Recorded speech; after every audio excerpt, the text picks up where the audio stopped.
안녕하십니까. 한 달 만에 내 집 짓기의 김강만입니다.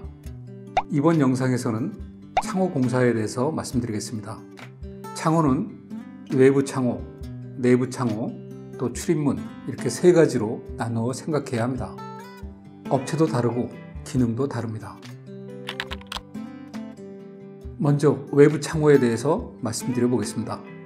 외부 창은 꽤 중요한 디자인 요소이기도 하고 또 건물의 안락함을 결정하는 요소이기도 합니다.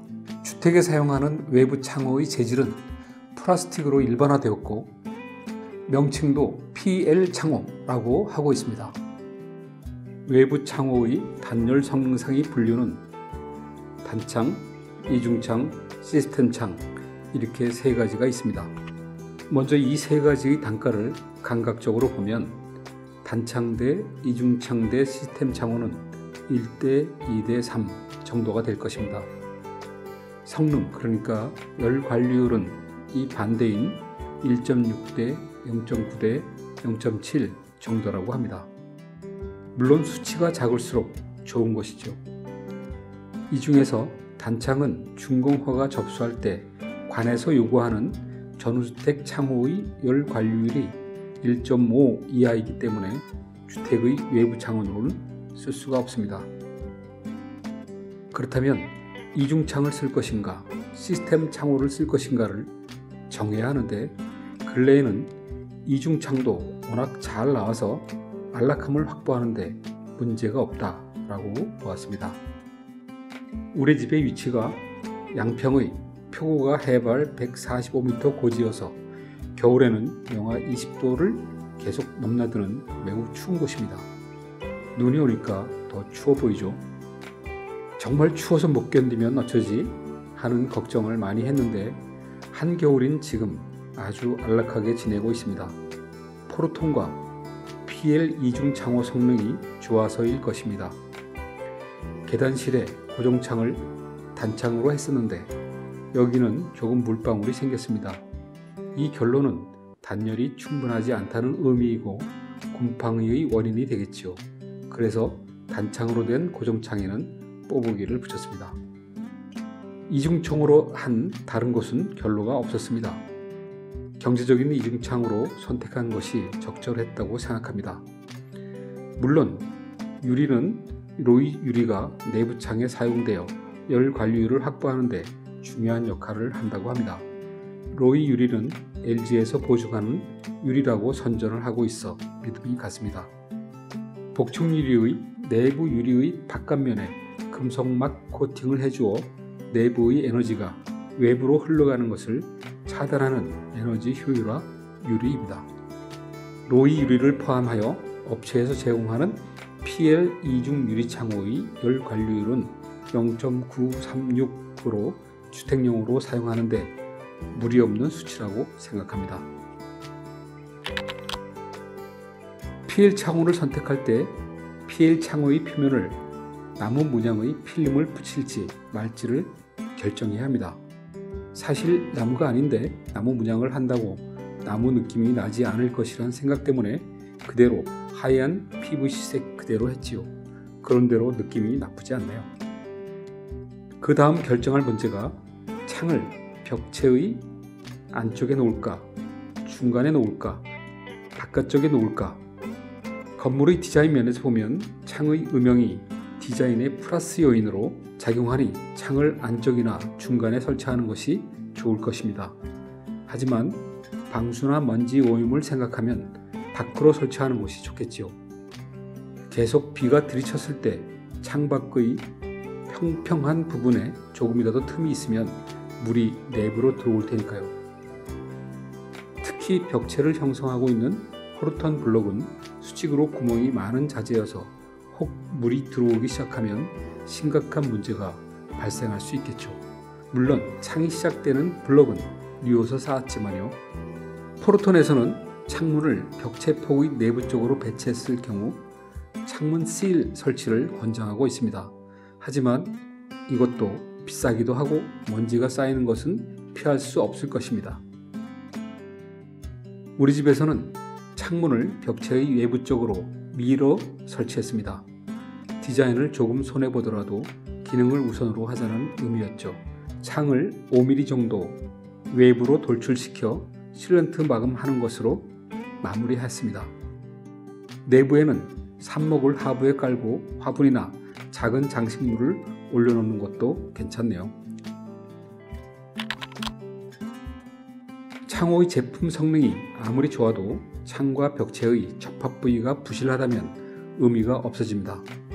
포르톤이 준공 부분이 많아 창문 칼 브럭을 받기 위해 드릴 작업을 할 때 천천히 조심하지 않으면 포르톤의 살이 깨져 앙카를 견고하게 하는데 어려움이 있을 것이라고 생각했었는데 LG창호 소속 전문 설치팀이 꽤 믿음이 가도록 마무리해 주었습니다.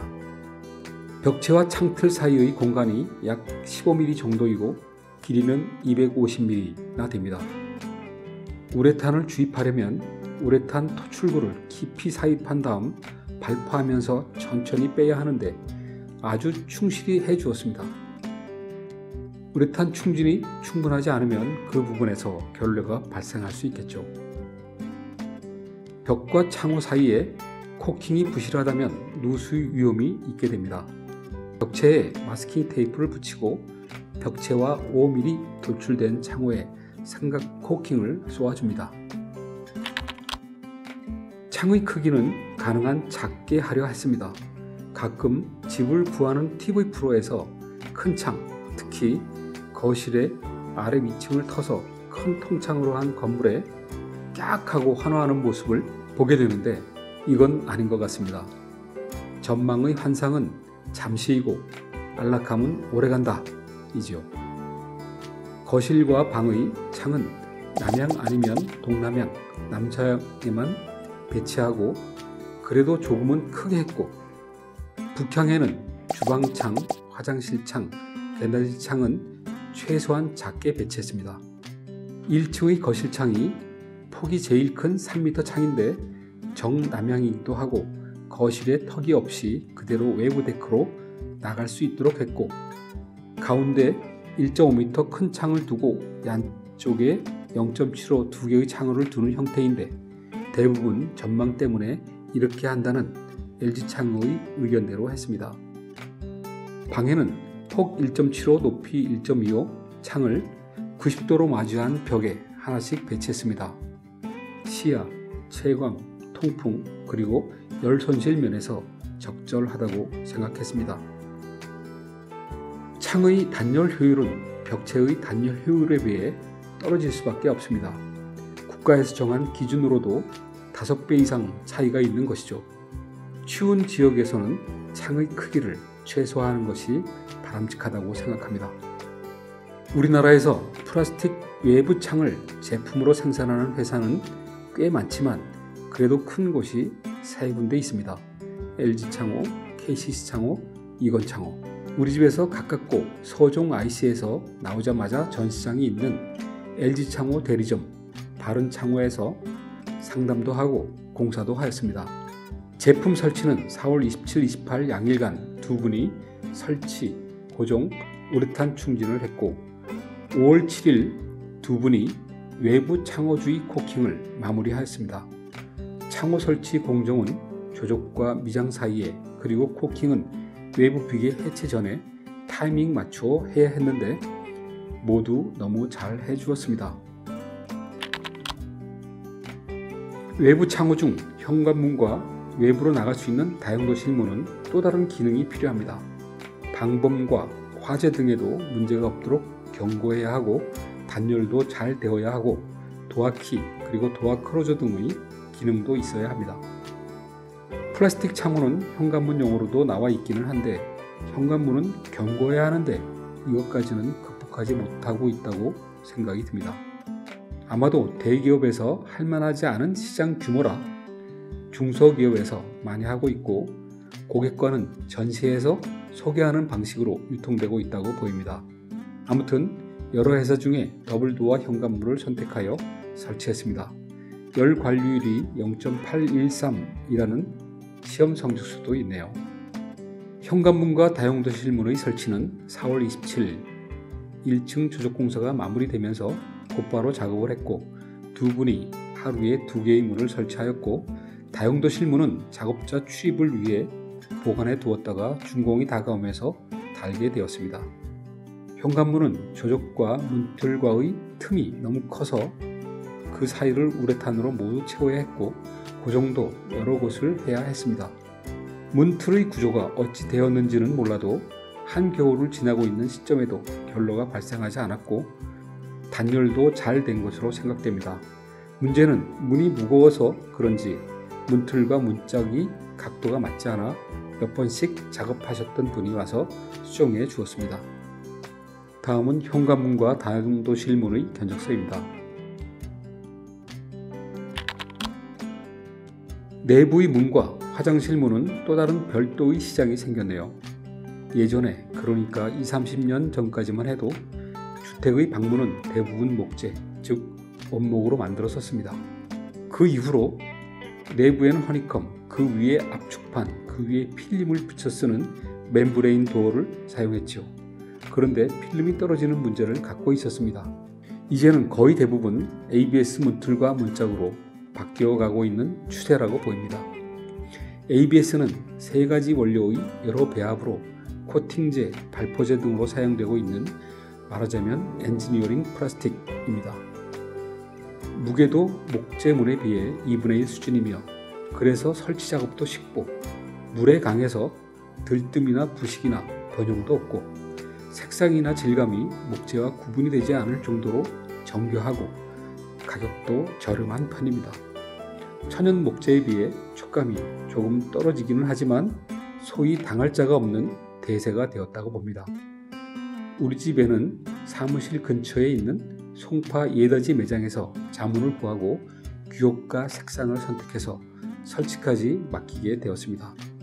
타일처럼 물건을 가져다 쓰면 되는 것이 아니라 모든 규격과 문양과 색상을 주문 생산하여 납품하는 것이기 때문에 일정을 잘 맞춰야 했습니다. 그러니까 4월 30일 내부 조적이 끝나고 내부 미장 중이던 5월 2일에는 문틀이 설치되어야 미장 마감이 마무리되는 것인데 이렇게 연휴다 보니 어쩌면 대규모 공장인 ABS 생산 공장이 문을 닫고 6일간 모두 쉬어서 생산도 출고도 하지 않는다고 했습니다. 이런 상황을 놓친 것이죠. 포르톤에 이어 일정이 늦어지는 두 번째 이유가 되었습니다. 결국 5월 7일에야 문틀이 들어오고 두 분이 하루 만에 작업을 마쳤습니다. 하지만 생각했던 일정보다 4-5일 늦어지고 말았죠. 우리 집에서는 무난한 문양, 무난한 색상으로 내부 문을 선택해서 잘 쓰고 있습니다. 다음은 예다지의 내부문 견적서입니다. 다음 영상은 기능적으로 매우 중요한 부분인 단열과 방수에 대해서 말씀드리도록 하겠습니다. 많은 관심 부탁드립니다.